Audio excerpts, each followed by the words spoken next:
नमस्कार, मैं हूं शीनम शर्मा। स्वागत है आप सभी का इस बुलेटिन में। तमाम खबरें बुलेटिन में आपको विस्तार से बताएंगे। खबर एक मिनट में आपको 1 मिनट में पूरी खबर बताएंगे, यानी कि विस्तार से आपको खबर बताएंगे।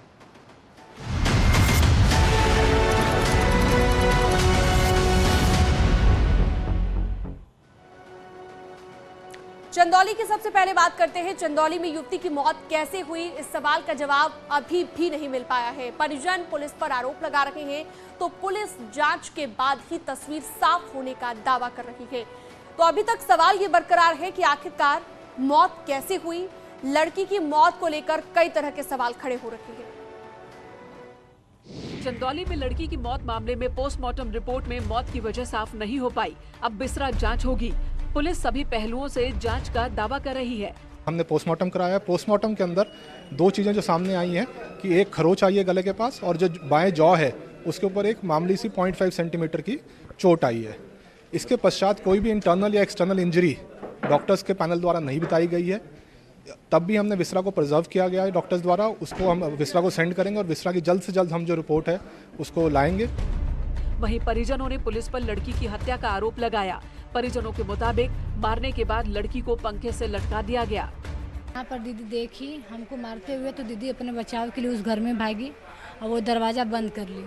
उसके बाद ये दरवाज़ा वो धक्का देंगे तो खुल जाता है। वो दरवाज़ा खोल कर वो लोग अंदर जब उसको मारे थे तो वो आवाज़ दे रही थी बचाने के लिए हमें, लेकिन मेरे लाख बोलने के बावजूद ये लोग छोड़े नहीं।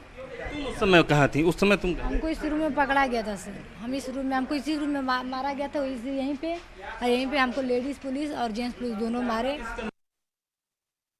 चंदौली में लड़की की मौत को लेकर उठ रहे सवालों के बीच सियासी बयानबाजी भी चरम पर है। विपक्ष और सत्ता पक्ष आमने सामने हैं और लगातार सवाल उठाए जा रहे हैं, साथ ही बयानबाजी लगातार की जा रही है। चंदौली में लड़की की मौत को लेकर सियासत भी तेज हो गई है। समाजवादी पार्टी के अध्यक्ष और नेता प्रतिपक्ष अखिलेश यादव ने सरकार पर निशाना साधा। अखिलेश ने सरकार और पुलिस दोनों पर गंभीर आरोप लगाए। जहां तक दबिश की बात है, सोच समझ करके पुलिस ने जानबूझ करके उस घर पे छापा मारा। जब कोई नहीं मिला तो उसकी बहन के साथ जो व्यवहार किया है, जो उन्होंने जिस तरीके से बेल्ट से मारा है, कमरे में बंद कर करके मारा है, और आरोप अलग अलग लग रहे हैं, मैं समझता हूं इसकी जांच होनी चाहिए और पुलिस पर भरोसा नहीं है। विपक्ष सरकार को घेरने की कोशिश कर रहा है, मगर डिप्टी सीएम केशव प्रसाद मौर्य ने मामले की निष्पक्ष जांच के बाद आरोपियों के खिलाफ कार्रवाई की बात कही है। अखिलेश यादव जी बौखलाए हुए हैं। अगर कोई पुलिस वाला गलत करेगा तो उसके खिलाफ कार्रवाई होगी, लेकिन अपराधियों को पकड़ने के लिए अगर कोई पुलिस गई है और उस पुलिस के जाने के बीच में इस प्रकार की घटना हुई तो दुखद है। मैं इस पर निश्चित तौर से दुख व्यक्त करता हूं और परिजनों को सांत्वना देता हूं, और लेकिन इसकी जांच करके अगर किसी भी प्रकार से दोष पाया जाएगा तो कार्रवाई होगी। यूपी में त्योहारों को लेकर सीएम योगी ने प्रशासन से मुस्तैदी बरतने के आदेश दिए हैं। सीएम ने सुरक्षा व्यवस्था चाक चौबंद करने को कहा है। मुख्यमंत्री योगी आदित्यनाथ ने 3 मई को त्योहारों के मद्देनजर पुलिस प्रशासन को खास एहतियात बरतने के निर्देश दिए हैं। सीएम योगी ने साफ किया है कि ईद, परशुराम जयंती और अक्षय तृतीया को लेकर अधिकारियों को संवेदनशील रहना होगा। सीएम ने यह भी कहा कि सभी पर्व शांति और सौहार्द के साथ मनाए जाएं, इसके लिए पुख्ता इंतजाम किए जाएं। सीएम ने स्थानीय जरूरतों को ध्यान में रखते हुए सभी जरूरी प्रयास करने के निर्देश दिए हैं। आज माननीय मुख्यमंत्री जी की भी बैठक हुई। उन्होंने गृह विभाग को भी और पुलिस को भी, सभी अधिकारियों को आज से अलर्ट होने के लिए कहा है, मोबाइल भी होने के लिए कहा है, और स्थल निरीक्षण करके कहीं कोई कठिनाई हो तो समाधान करने के लिए कहा है। मुख्यमंत्री ने साफ किया है कि धार्मिक कार्यक्रम, पूजा पाठ तय जगह पर ही हों। मुख्यमंत्री ने अधिकारियों से धर्मगुरुओं के साथ लगातार संवाद बनाए रखने के लिए भी कहा है, ताकि सड़क पर कोई धार्मिक आयोजन न हो। कानपुर में अवैध रूप से रह रहे रोहिंग्या और बांग्लादेशियों का मुद्दा एक बार फिर से गरमा गया है। बीजेपी सांसद सत्यदेव पचौरी ने डीएम और पुलिस कमिश्नर से फौरन कार्रवाई करने की मांग की है।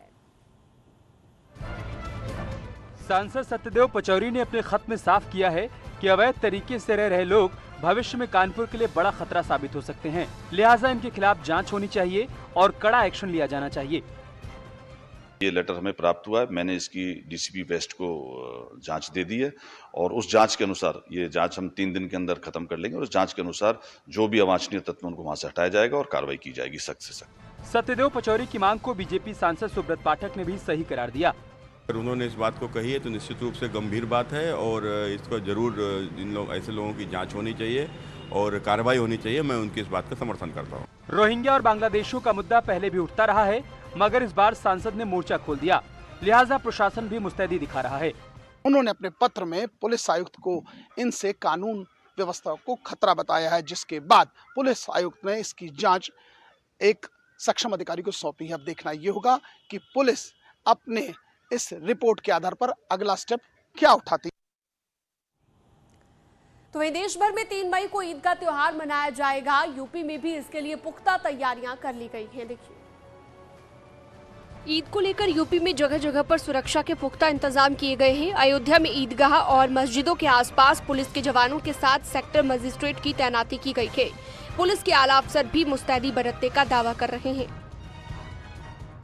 इस वर्ष कुल 7,336 ईदगाह तथा 19,949 मस्जिदों सहित कुल 31,151 जगहों पर नमाज अता की जाएगी।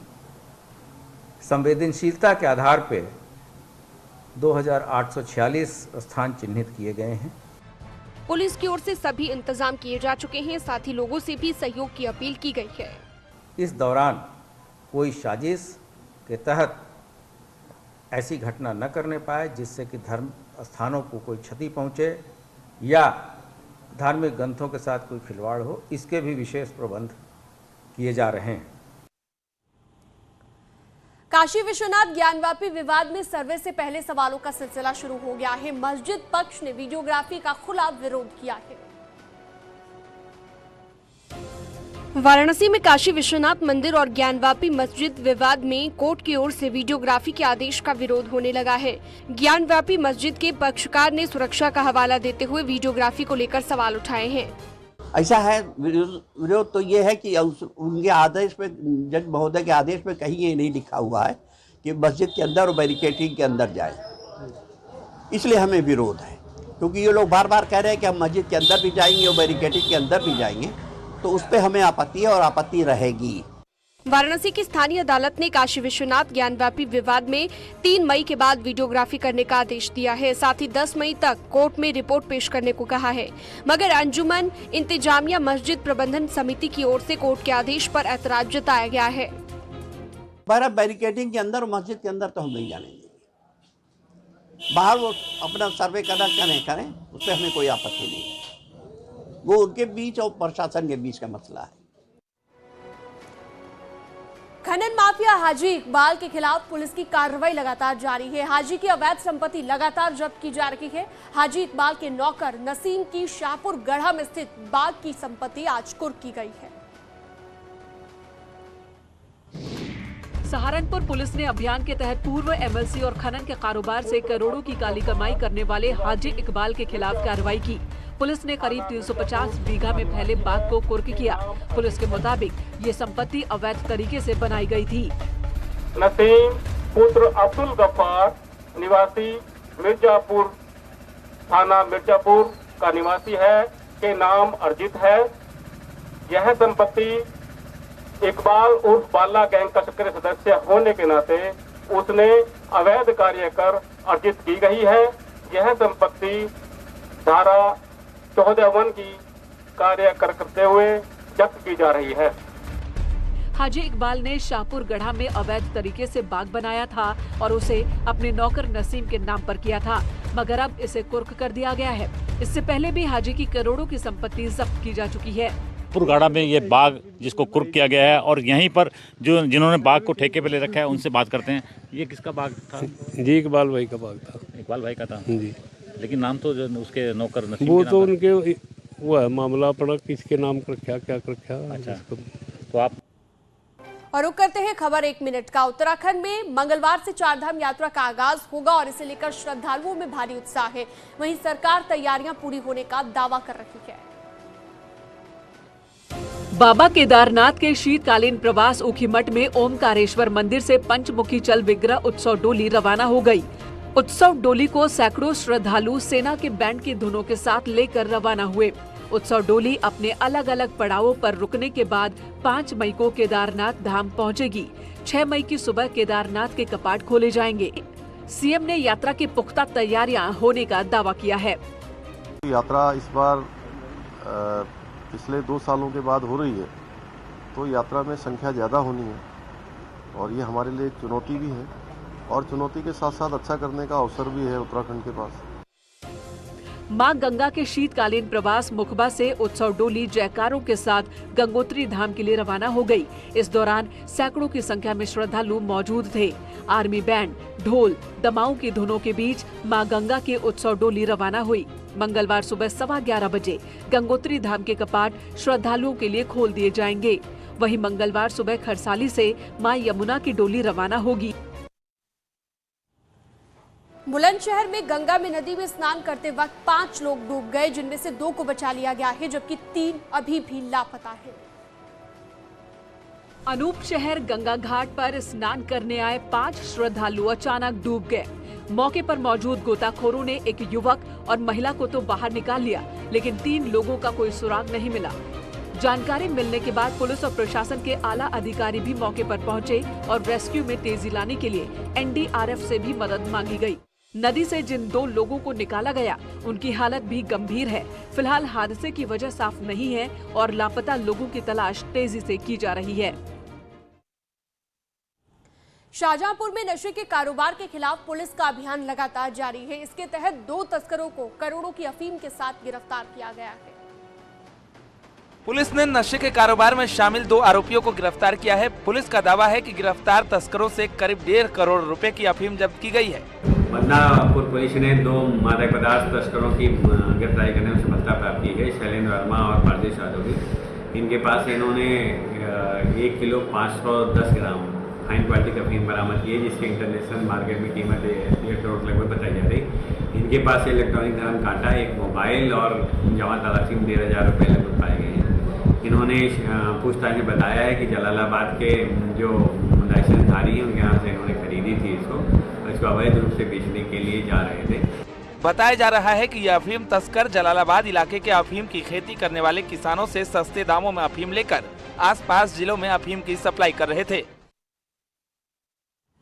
योगी की तारीफ कर चुके एमएनएस के अध्यक्ष राज ठाकरे जून में यूपी दौरे पर आएंगे और इस दौरान उनकी सीएम योगी से भी मुलाकात हो सकती है।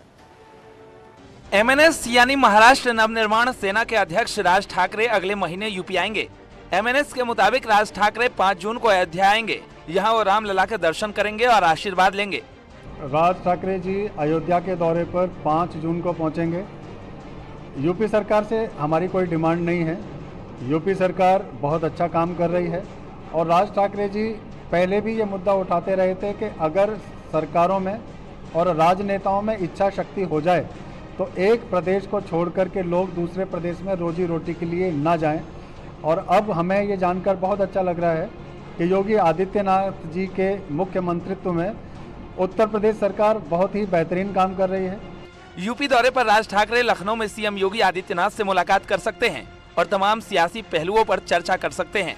राज ठाकरे यूपी में लाउड स्पीकर हटाने को लेकर मुख्यमंत्री योगी आदित्यनाथ की तारीफ कर चुके हैं। नोएडा के गार्डन गैलेरिया मॉल में हत्या का मामला अभी शांत भी नहीं हुआ कि वैसा ही दूसरा मामला नोएडा सेक्टर 15 के एक कैफे से सामने आया। हालांकि इस मामले में अभी तक किसी की मौत नहीं हुई है, लेकिन 2 लोग गंभीर रूप से घायल बताए गए। नोएडा के गार्डन गैलेरिया मॉल में हत्या का मामला अभी शांत नहीं हुआ कि वैसा ही दूसरा मामला नोएडा सेक्टर 15 के एक कैफे से सामने आया है। हालांकि इस मामले में किसी की मौत नहीं हुई, लेकिन 2 लोग गंभीर रूप से घायल बताए जा रहे हैं। जानकारी के मुताबिक दिल्ली के रहने वाले कुछ लोग सेक्टर 15 के एक कैफे में गए थे, जहां कॉफी खराब होने की शिकायत पर कैफे मालिक और कर्मचारियों ने उन लोगों के साथ मारपीट की। फिलहाल पुलिस मामले की जांच कर रही है। देखिए, परसों रात की बात है। कुछ लोग दिल्ली से एक रेस्टोरेंट में कुछ शेक वगैरह पीने आए थे। 3 लोग थे। उन लोगों के साथ जो ये दुकानदार था, किसी बात को लेकर के मारपीट हुई। उसमें दुकानदार पर उसके लोगों ने उन लोगों पर हमला किया और किसी धारदार हथियार से उनको चोट पहुंचाई है। हम लोगों ने उसमें तत्काल सूचना के बाद उनको हॉस्पिटल पहुंचवाया है। एक निजी अस्पताल में उनका इलाज चल रहा है, दोनों ठीक हैं। और बाकी इधर हम लोगों ने तीनों को अरेस्ट किया है, एफआईआर दर्ज कर ली और इसमें वैधानिक कार्रवाई की जा रही है। उत्तराखंड में मई में पारा 40 डिग्री तक जाने की आशंका है। मार्च और अप्रैल में पड़ी गर्मी को मौसम वैज्ञानिक भी सामान्य से ज्यादा बता रहे हैं। मौसम का बिगड़ा मिजाज देवभूमि उत्तराखंड के लिए मुसीबत बना हुआ है। हालात ये हैं कि इस बार पूरा मार्च और अप्रैल बिना बारिश के ही निकल गया। ये सिलसिला पूरे मई में भी देखने को मिल सकता है। मौसम वैज्ञानिकों की माने तो मई जून में भी सामान्य से ज्यादा तापमान रहने का ही पूर्वानुमान है। हालांकि मई का पहला हफ्ता थोड़ी राहत दे सकता है। अगले 2 से 3 दिन पश्चिमी विक्षोभ की वजह से प्रदेश के पहाड़ी जिलों में हल्की से मध्यम बारिश के आसार है, लेकिन उसके बाद तापमान बढ़ता नजर आएगा। मई की अगर ओवरऑल बात करें, जो हमारा हेडक्वार्टर से जो आता है मंथली रिव्यू, उसके अनुसार जो मई में भी जो अभी लग रहा है कि तापमान जो है अधिकतम जो तापमान है सामान्य से ऊपर रहने की संभावना है। अप्रैल की बात करें तो जो सामान्य से जो है 80% कम वर्षा, लगभग जो है 80% से कम वर्षा मिली है अप्रैल में। ऐसे मार्च में भी काफ़ी जो है कम वर्षा मिली थी। लगातार बढ़ रही गर्मी से लोग पहले से ही परेशान हैं। उस पर से बिजली कटौती भी दिक्कत बढ़ा रही है। राज्य के हर हिस्से में अघोषित बिजली कटौती से जनता में नाराजगी भी है। हालांकि सरकार जल्द ही इस समस्या के समाधान का दावा कर रही है। खबर 1 मिनट में यहाँ वक्त तो चला एक छोटे से ब्रेक का।